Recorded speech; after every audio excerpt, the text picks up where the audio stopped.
Hello everyone. आज का topic है बिजनेस एनवायरनमेंट। यूनिट 3 स्टार्ट हो गई है, 3.1 बिजनेस एनवायरनमेंट, उसकी इंपॉर्टेंस एंड डायमेंशंस। तो उसके रिगार्डिंग हम बात करेंगे आज। तो ये बताया हुआ है इसमें कि व्यवसाय को लंबे समय तक चलाने और उसके विकास के लिए व्यवसायिक वातावरण का अध्ययन अति आवश्यक है। एक डेफिनेशन आपको स्टार्टिंग में दे दी गई है। The study of the business environment is compulsory for the survival and growth of business. तो एक किसी भी बिजनेस की सर्वाइवल यानी कि उसको लंबे टाइम तक वो बना रहे बिजनेस और उसकी ग्रोथ हो, उसका विकास हो, उसके लिए हमें बिजनेस एनवायरनमेंट को स्टडी करना है। तो सबसे पहले हमें ये जानना है कि बिजनेस एनवायरनमेंट होता क्या है। तो जो आज हम टॉपिक पढ़ेंगे उसके क्या ऑब्जेक्टिव्स हैं, उसमें हम क्या क्या देखेंगे। सबसे पहले अभी जो हमने बात की कि बिजनेस एनवायरनमेंट का मीनिंग, उसका अर्थ क्या होता है, उसकी विशेषताएं क्या है, उसका महत्व क्या है, और व्यवसायिक वातावरण के अंग, इंटरनल एनवायरनमेंट कौन सा होता है, एक्सटर्नल बाह्य एनवायरनमेंट, बाह्य वातावरण कौन सा होता है, व्यवसायिक वातावरण के आयाम कौन कौन से हैं, और भारत में आर्थिक वातावरण और आर्थिक सुधार 1991 से कौन कौन से किए गए। उसके बाद सरकारी नीति में परिवर्तन का व्यवसाय एवं उद्योग पर प्रभाव। तो सारे टॉपिक्स ये हम कवर करने वाले हैं इसके अंदर।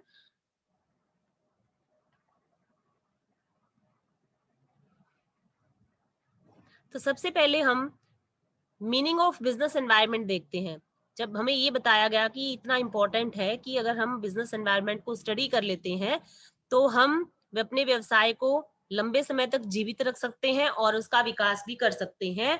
तो इतनी इंपॉर्टेंस इसकी है बिजनेस एनवायरनमेंट की, उसका मीनिंग क्या है ये जान लेते हैं। तो आप ये देखें, बिजनेस एनवायरनमेंट किसको कहते हैं? जो हमारे चारों तरफ का आवरण होता है, वातावरण होता है, उसी को हम एनवायरनमेंट बोलते हैं सामान्य भाषा में। तो इसी प्रकार से जो एक बिजनेस ऑपरेट कर रहा है, जो बिजनेस चलाया जा रहा है, उसके चारों तरफ जो भी परिस्थितियां हैं, जो भी एनवायरनमेंट उपलब्ध है चारों तरफ, उसको क्या कह दिया जाता है?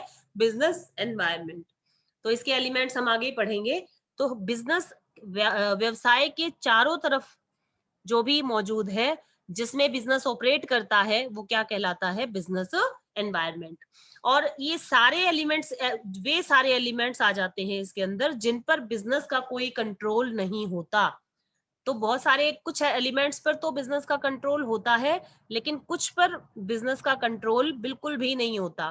फॉर एग्जाम्पल, अब जैसे कोरोना के इस टाइम पीरियड में जो बिजनेस ने प्लानिंग की थी, तो उसने उसको ये थोड़ी पता था कि कोरोना का इस प्रकार से प्रभाव पड़ेगा उसके बिजनेस पर। तो अब ये बिजनेस के कंट्रोल की बात नहीं है। लॉकडाउन लगा दिया गया तो ये बिजनेस के कंट्रोल में नहीं है, क्योंकि ये एनवायरनमेंट ऐसा है कि यहाँ पर उसको कंट्रोल करने के लिए लॉकडाउन लगाना पड़ा। और इस लॉकडाउन ने बिजनेस को भी अफेक्ट किया, लेकिन बिजनेस का उस पर कोई कंट्रोल नहीं है, बिजनेस उसको नियंत्रित नहीं कर सकता।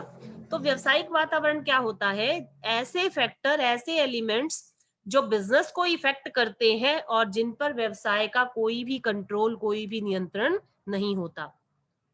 क्या विशेषताएं होती हैं इसकी? कैरेक्टरिस्टिक्स ऑफ बिजनेस एनवायरनमेंट पढ़ेंगे। तो इसमें सबसे पहले बताया टोटेलिटी ऑफ एक्सटर्नल फोर्सेस, बाहरी शक्तियों की संपूर्णता। व्यवसायिक वातावरण किन शक्तियों से मिलकर बना है? जो बिजनेस के बाहर है और उन पर उनका कोई भी कंट्रोल नहीं होगा। आगे हम पढ़ेंगे कि दो तरह का एनवायरनमेंट होता है, एक इंटरनल और एक एक्सटर्नल। तो इंटरनल वो होता है जो बिजनेस के अंदर का एनवायरनमेंट होता है, उसके भीतर का जो एनवायरनमेंट है, वहां बिजनेस का थोड़ा बहुत कंट्रोल रहता है, बिजनेस उस पर कंट्रोल कर सकता है। जैसे कि प्रोडक्शन कैपेसिटी, बिजनेस अपनी प्रोडक्शन कैपेसिटी को कम भी कर सकता है, बढ़ा भी सकता है नई मशीनें लगाकर, तो ये उसके कंट्रोल की बात है। तो जो बिजनेस के इंटरनल एनवायरनमेंट होता है उस पर बिजनेस कंट्रोल कर सकता है, और एक्सटर्नल जो एनवायरनमेंट होता है उस पर बिजनेस का कोई भी कंट्रोल नहीं होता। इसीलिए क्या कह दिया? Totality of external forces. Internal की बजाय ये जो एक्सटर्नल एनवायरनमेंट पे ज्यादा फोर्स करते हैं। तो ये अनेक शक्तियों का समूह है और इसकी प्रकृति संपूर्णता की है। सेकंड है विशेष और सामान्य शक्तियां, स्पेसिफिक और जनरल फोर्सेस। अभी हमने पढ़ा ना कि ये जो है टोटलिटी ऑफ एक्सटर्नल फोर्सेस, बाह्य शक्तियों की संपूर्णता पाई जाती है। अब ये शक्तियां दो तरह की होती हैं, कौन कौन सी? स्पेसिफिक और जनरल, विशेष और सामान्य। विशेष कौन सी होगी? जो एक उद्योग की फर्मों को अलग अलग रूप से प्रभावित करती है, स्पेसिफिक यानी आप ये देखें, फर्म किसको बोलते हैं? एक जो व्यक्ति कोई भी बिजनेस को कर रहा है वो क्या है? फर्म। और कपड़ा बनाने का उसका बिजनेस है तो उसको हम क्या कह देंगे? फर्म। जब कपड़ा बनाने वाली सभी फर्मों को हम कलेक्टिवली इकट्ठा लेते हैं तो उसको क्या बोला जाता है? इंडस्ट्री या उद्योग। तो उद्योग में बहुत सारी फर्में होती हैं और जो विशेष शक्तियां होती हैं वो एक इंडस्ट्री की सभी अलग अलग जो फर्में हैं उनको अलग अलग रूप से प्रभावित करेगी। कैसे? सप्लायर्स है या कॉम्पिटिटिव फर्म्स है, इन्वेस्टर्स है। अब जो सप्लायर है, देखो सप्लायर कौन होता है? जिससे कोई भी बिजनेसमैन माल खरीदता है, पूर्ति करता होता है, ये वस्तुओं की पूर्ति कराता है उसको, बिजनेस को। तो अब ये पूर्तिकर्ता का जो व्यवहार है वो सभी फर्मों के साथ एक जैसा नहीं होगा। एक फर्म जो उसको टाइमली पेमेंट कर देती है तो ये जो सप्लायर है ये वो उसको उधार में भी माल बेच देगा। लेकिन जो दूसरी फर्म है उसका व्यवहार इस पूर्तिकर्ता, इस सप्लायर के साथ बढ़िया नहीं है तो ये उसको माल सप्लाई नहीं करेगा। तो इसका व्यवहार क्या है? सभी फर्मों के साथ अलग अलग है। इसी प्रकार से जो इन्वेस्टर्स हैं, इन्वेस्टर भी किसी फर्म को लाइक करते हैं कि हम अपना पैसा इस फर्म में लगा दें, दूसरी फर्म को में वो पैसा इन्वेस्ट नहीं करना चाहते। तो हर एक फर्म इन सब से अलग अलग रूप से प्रभावित होती है। तो ये स्पेसिफिक फैक्टर्स है, स्पेसिफिक फोर्सेस हैं, विशेष शक्तियां होती हैं। सामान्य शक्तियां कौन सी होती हैं? जो उद्योग की सभी फर्मों पर एक जैसा प्रभाव डालती है। उद्योग क्या हो गया? फर्मों का समूह। तो उस उद्योग में जितनी भी फर्म है उन पर इन शक्तियों का प्रभाव एक जैसा पड़ेगा। जैसे कि सामाजिक, राजनीतिक, वैधानिक और तकनीकी परिस्थितियां। तो जैसे राजनीतिक में देखिए, जैसे अब गवर्नमेंट ने डिसीजन लिया कि लॉकडाउन लगा दिया जाए, तो ऐसा तो नहीं है कि एक फर्म चल रही है और दूसरी फर्म बंद है। एक इंडस्ट्री में अगर फर्में चल रही हैं तो सभी फर्म चलेंगी। अगर एक इंडस्ट्री में फर्म बंद करने का आदेश आया है तो वो सभी फर्में क्या हो जाएंगी? बंद हो जाएंगी। तो ये राजनीतिक वातावरण, राजनीतिक जो शक्ति है उसने सभी फर्मों पर एक जैसा प्रभाव डाला। तो इसी प्रकार से जो सामाजिक, वैधानिक और तकनीकी, ये आगे हम डिटेल में भी पढ़ेंगे इन टॉपिक्स को इस चैप्टर में। तो तीसरा आ जाता है इंटर रिलेटेडनेस, एक दूसरे से संबंधित। बिजनेस एनवायरनमेंट के सभी फैक्टर्स एक दूसरे से जुड़े हुए हैं। उदाहरण के लिए कोई नई गवर्नमेंट आती है तो नई गवर्नमेंट के आते ही क्या होगा? वो क्या कर देगी? इंपोर्ट और एक्सपोर्ट पॉलिसी को बदल देगी। ठीक है। तो यहाँ पर क्या हुआ? नई सरकार का सत्ता में राजनीतिक तथा आयात निर्यात नीति में परिवर्तन आर्थिक परिवर्तन है। देखो आयात निर्यात नीति किसके आने से चेंज हुई? सरकार के। तो ये जुड़े हुए हैं एक दूसरे से। तो जब आप इनको फैक्टर को आगे डिटेल में पढ़ेंगे तो ये चीज आपको और ज्यादा क्लियर हो जाएगी। जब हम पढ़ लेंगे ना कि राजनीतिक वातावरण क्या होता है, आर्थिक वातावरण क्या होता है, सामाजिक वातावरण क्या होता है, ये डिटेल में जब पढ़ लेंगे तो ये चीजें आपको और ज्यादा अच्छे से समझ आएंगी। तो एक फैक्टर में जब चेंज आता है तो उसकी वजह से क्या होगा? दूसरा फैक्टर भी प्रभावित होता है। अब नेक्स्ट है फोर्थ, डायनामिक नेचर, गतिशील प्रकृति। एनवायरनमेंट जो होता है वो कभी भी स्टैटिक नहीं होता, डायनामिक होता है, यानी कि स्थिर नहीं होता कि हमेशा एक जैसा ही एनवायरनमेंट रहे। एनवायरनमेंट में परिवर्तन आते रहते हैं तो इसकी प्रकृति कैसी होती है? गतिशील, इसमें परिवर्तन आता रहता है। तो एनवायरनमेंट जो है वो परिस्थितियों के कारण बदलता रहता है। तो जैसे अब कोरोना काल में ही देख लीजिए, तो जैसा जैसी परिस्थिति आ गई उसी के अनुसार जो है एनवायरनमेंट वो क्या है? बदल गया। गवर्नमेंट को भी अपने डिसीजन बदलने पड़े, बिजनेसमैन को, मैनेजर को, सबको अपने डिसीजन बदलने पड़े। तो ये क्या हो गया? एनवायरनमेंट कैसा होता है? डायनामिक, गतिशील प्रकृति का होता है। नेक्स्ट आ जाता है अनिश्चितता, अनसर्टेनिटी। अब बिजनेस, अभी हमने ऊपर पढ़ा कि बिजनेस एनवायरनमेंट कैसा होता है? परिवर्तनशील। ये डायनामिक नेचर का है, बदलता रहता है। तो कोई भी चीज जब बदलने वाली प्रकृति की होती है तो हम उसके बारे में कोई भी पूर्वानुमान नहीं लगा सकते, कुछ भी निश्चितता के साथ हम वहां पर नहीं कह सकते। क्योंकि अभी हम पूर्वानुमान लगाएं कि ऐसा होगा, लेकिन क्योंकि हमने देखा कि एनवायरनमेंट तो बदल जाता है बहुत जल्दी से, तो हमारा जो पूर्वानुमान है वो क्या हो जाएगा? गलत हो जाएगा। तो ये जोखिम भरा काम होता है कोई भी चीज को प्रिडिक्शन करना बिजनेस एनवायरनमेंट के रिगार्डिंग। जैसे कि टेक्नोलॉजी में बहुत जल्दी चेंज आ रहे हैं, ठीक है, तो टेक्नोलॉजी कब कौन सी आ जाए तो इसके बारे में कुछ भी नहीं कहा जा सकता। जैसे अब मोबाइल फोन बनाने वाली कंपनी है तो अब आज के टाइम पर जो वो फोन बना रही है, तो इमीडिएटली आफ्टर 1 और 2 मंथ्स क्या होगा, नया जो मोबाइल है वो लॉन्च कर देगी कोई दूसरी कंपनी। तो ये जो कंपनी है, ये बहुत ज्यादा, हम ये नहीं कह सकते कि बहुत ज्यादा प्रॉफिट अर्न कर पाएगी, क्योंकि ये टेक्नोलॉजी बहुत फास्टली चेंज हो रही है।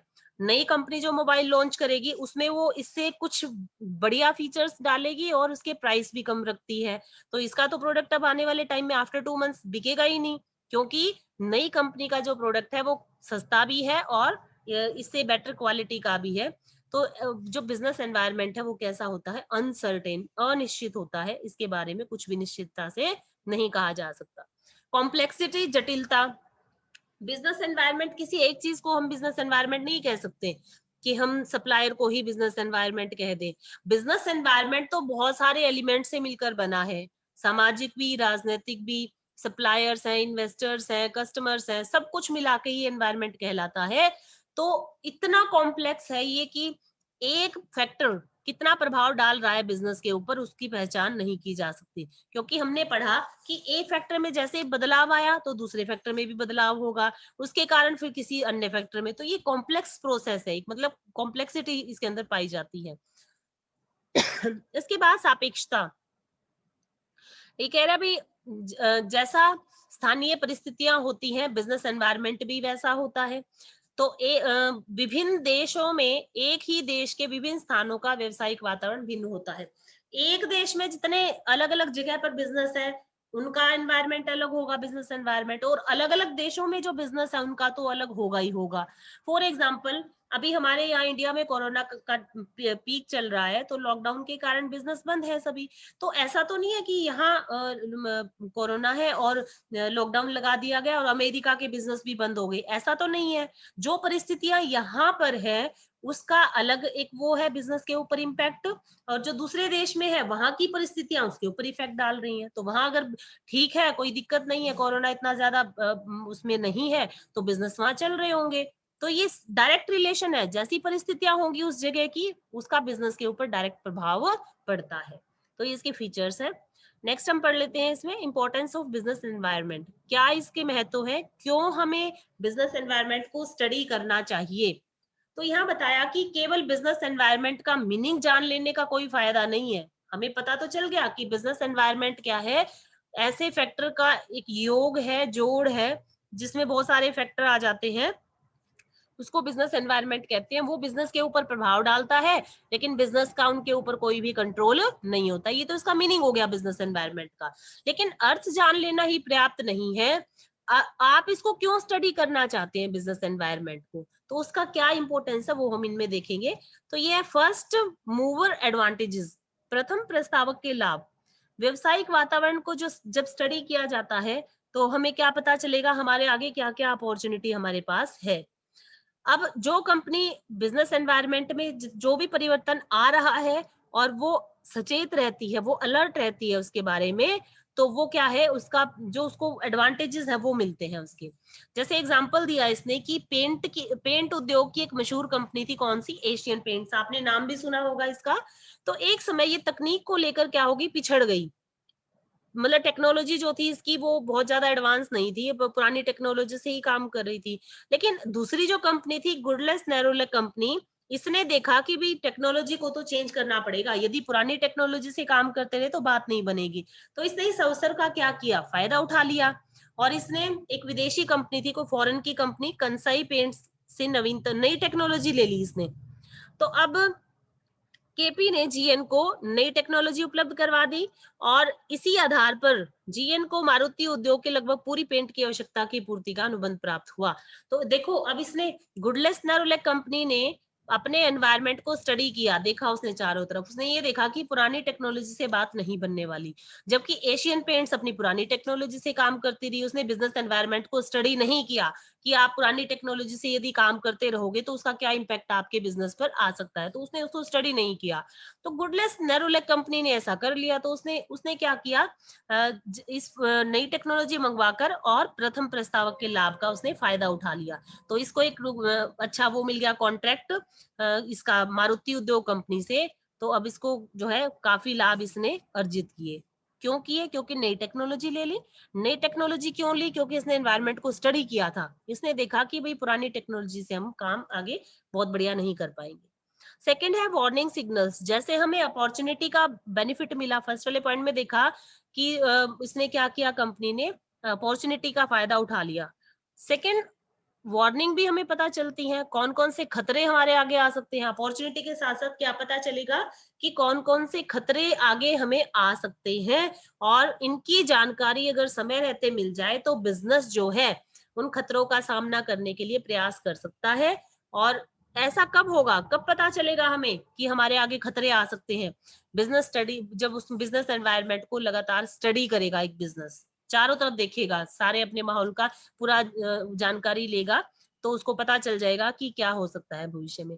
उदाहरण के एग्जांपल दिया, उदाहरण दिया है, एक पूर्व बाजार में कारों की धीमी पूर्ति को लेकर ग्राहक असंतुष्ट हो गए, यानी सप्लाई नहीं हो रही थी। लोगों की डिमांड तो थी गाड़ी की, लेकिन जो सप्लाई है वो कैसी थी, स्लो। लोगों को गाड़ियां मिल ही नहीं रही थी।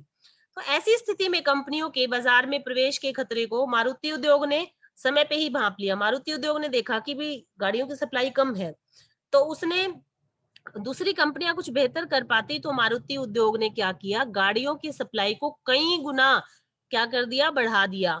तो उसने व्यवसायिक वातावरण का अध्ययन करके और सारे खतरे को क्या कर दिया, टाल दिया। तो अपॉर्चुनिटी का भी पता लगता है हमें बिजनेस एनवायरनमेंट से, और जो भी वार्निंग सिग्नल्स है उनका भी हमें पता चलता है। थर्ड पॉइंट आ जाता है टैपिंग यूजफुल रिसोर्सेज, उपयोगी संसाधनों की प्राप्ति। अब कौन कौन से संसाधन आप जानते हैं, रिसोर्सेज, मानव, मशीनें, माल, धन, ये सारे क्या है हमारे लिए रिसोर्सेज। मैन मशीन मनी, और ये सब कुछ हमारे क्या है, रिसोर्सेज है। इन्हीं को यूज करके हम क्या करते हैं, प्रोडक्ट और सर्विसेज बनाते हैं। तो व्यवसाय वातावरण से हम क्या करते हैं, जो है वातावरण से ही संसाधनों को प्राप्त किया जाता है, और वातावरण को ही उत्पादित वस्तुओं और सेवाओं को उपलब्ध कराता है। तो व्यवसाय को जब, बिजनेस एनवायरनमेंट को जब व्यवसाय स्टडी करता है, तो उसको पता चलता है कि वातावरण क्या चाहता है और अपनी चाहत को पूरा करने के लिए क्या उपलब्ध करा सकता है। तो व्यवसायिक वातावरण के उपयोग से उपयोगी संसाधनों को प्राप्त करना संभव है। अब देखो यहाँ पर इसने समाज को लिया, वातावरण क्या चाहता है, वातावरण थोड़ी चाह सकता है। तो वातावरण में यानी कि उसके व्यवसाय के चारों तरफ जो समाज है, जो लोग रहते हैं, वो उन्हीं से तो वो अपने संसाधन प्राप्त करता है, और फिर उन संसाधनों से वो वस्तुएं और सेवाएं बनाता है, और वापस समाज को ही लौटा देता है और प्रॉफिट अर्न करता है। तो वातावरण का मतलब यहाँ पर कोई वो नहीं है कि जो एक्सटर्नल, जो एनवायरनमेंट, जो भौतिक वातावरण है, वो उससे नहीं। वातावरण का अर्थ है कि जो समाज में रहने वाले लोग हैं वो, क्योंकि वातावरण में क्या आ जाता है, सामाजिक वातावरण भी आता है। सामाजिक वातावरण का मतलब जो समाज में रहने वाले लोग, तो वो क्या चाहते हैं और वो क्या रिसोर्सेज बिजनेस को दे सकते हैं, तो ये हमें पता चलेगा बिजनेस एनवायरनमेंट को स्टडी करने से। नेक्स्ट है तेजी से हो रहे परिवर्तनों का सामना करना। अब जो इतनी रैपिडली चेंज हो रहे हैं, रैपिड चेंजेस आ रहे हैं, तो इस जो कोई बिजनेसमैन है, इन परिवर्तनों का सामना कब कर सकता है, जब वो अपने चारों तरफ जो एनवायरनमेंट है उसको जब वो लगातार स्टडी करेगा, वो ये देखेगा कंपटीशन कितना है, फैशन में लोग क्या चाहते हैं, कितने कस्टमर मेरे बिजनेस के प्रोडक्ट को खरीदने के लिए तैयार हैं, कितने भविष्य में और खरीद सकते हैं, कैसी टेक्नोलॉजी मैं यूज कर रहा हूँ, और कैसी टेक्नोलॉजी को हमें आगे भविष्य में खरीदना चाहिए। तो ये सब बहुत, ये सारी चीजें बहुत जल्दी चेंज हो जाती है। कंपटीशन बहुत ज्यादा बढ़ रहा है। फैशन ऐसी चीज है कि जिसमें बहुत जल्दी चेंज आ रहे हैं। कस्टमर की संख्या, आज कोई ग्राहक आपसे खरीद रहा है, कल को दूसरे बिजनेस में जाके वो खरीदेगा। टेक्नोलॉजी, मैंने अभी एग्जांपल दिया मोबाइल का, कि इतनी जल्दी टेक्नोलॉजी चेंज हो रही है, तो ये बहुत तेजी से रैपिडली चेंज आ रहे हैं। तो जब इतना परिवर्तन आ रहा है, तो जो बिजनेस अपने बिजनेस एनवायरनमेंट को स्टडी करता रहेगा, तो ये जो परिवर्तन है ये उस व्यवसाय को बहुत ज्यादा प्रभावित नहीं कर पाएंगे। ठीक है। और अगर वो स्टडी नहीं करता है बिजनेस एनवायरनमेंट को, तो उसमें वहां पर क्या है, बिजनेस के ऊपर बहुत ज्यादा इम्पैक्ट पड़ेगा, बहुत ज्यादा प्रभाव पड़ेगा। तो जरूरी है कि बिजनेस एनवायरनमेंट को स्टडी किया जाए। फिफ्थ पॉइंट है नियोजन एवं नीति में सहायक। व्यवसायिक वातावरण की जानकारी नियोजन और नीति बनाने के लिए आधार प्रस्तुत करती है। प्लानिंग और पॉलिसी कहाँ होती है, जो टॉप लेवल पे जो है, टॉप लेवल के जो चीफ एग्जीक्यूटिव ऑफिसर्स हैं, बोर्ड ऑफ डायरेक्टर्स है, ये सारे क्या करते हैं, प्लानिंग करते हैं। और उस प्लानिंग में जो कुछ उद्देश्य निर्धारित किए जाते हैं, कुछ ऑब्जेक्टिव दिए जाते हैं, उन उद्देश्यों को पूरा करने के लिए फिर पॉलिसीज बनाई जाती हैं। तो इनको ये जब प्लानिंग कर रहे हैं तो या पॉलिसीज बना रहे हैं, तो ये ऐसा नहीं कि जो अपने आप इन्होंने खुद सोचा वही प्लानिंग कर दी। इनको सारा एनवायरनमेंट स्टडी करके कुछ डेटा कलेक्ट करना होगा, उस डेटा के बेस पर ये प्लानिंग करते हैं और पॉलिसीज बनाते हैं। उदाहरण के लिए आईटीसी होटल्स ने व्यवसायिक वातावरण का अध्ययन करने के उपरांत ही भारत और विदेश में अनेक नए होटल खोलने की योजना बनाई। उन्होंने देखा कि पर्यटन उद्योग संसार का सबसे बड़ा उद्योग है, विशेषकर भारत में इसका भविष्य कैसा है, उज्जवल है। तो सरकार भी अनेक कारणों से विदेशी विनिमय की प्राप्ति, रोजगार, ये इनमें रुचि रखती है। तो देखो, जो होटल्स कंपनी थी उसने पहले स्टडी किया एनवायरनमेंट को, फिर देखा कि भी हाँ, इसको एक उद्योग के रूप में बढ़ाया जा सकता है। तो नियोजन और नीति में ये सहायक है। इम्प्रूवमेंट इन परफॉर्मेंस, प्रत्येक संगठन के निष्पादन में व्यवसायिक वातावरण का अध्ययन की महत्वपूर्ण भूमिका होती है। जो यानी कि जो परफॉर्मेंस होगी वो कब बेस्ट होगी, रिजल्ट्स कब बेस्ट मिलेंगे, व्यवसाय लंबे समय तक कैसे जीवित रह सकता है, जब वो अपने बिजनेस एनवायरनमेंट को स्टडी करेगा। जो संगठन इसकी परवाह नहीं करते कि जो ठीक है जैसा हो रहा है चलने दो, और वो अपने चारों तरफ के एनवायरनमेंट को, अपॉर्चुनिटी को, थ्रेट्स को नहीं भांप पाते हैं, तो वो ज्यादा लंबे टाइम तक नहीं टिक पाएंगे। तो बिजनेस एनवायरनमेंट को स्टडी करने से हमारी परफॉर्मेंस में क्या आती है, इंप्रूवमेंट आती है, सुधार आते हैं। तो ये इसकी इंपॉर्टेंस थी।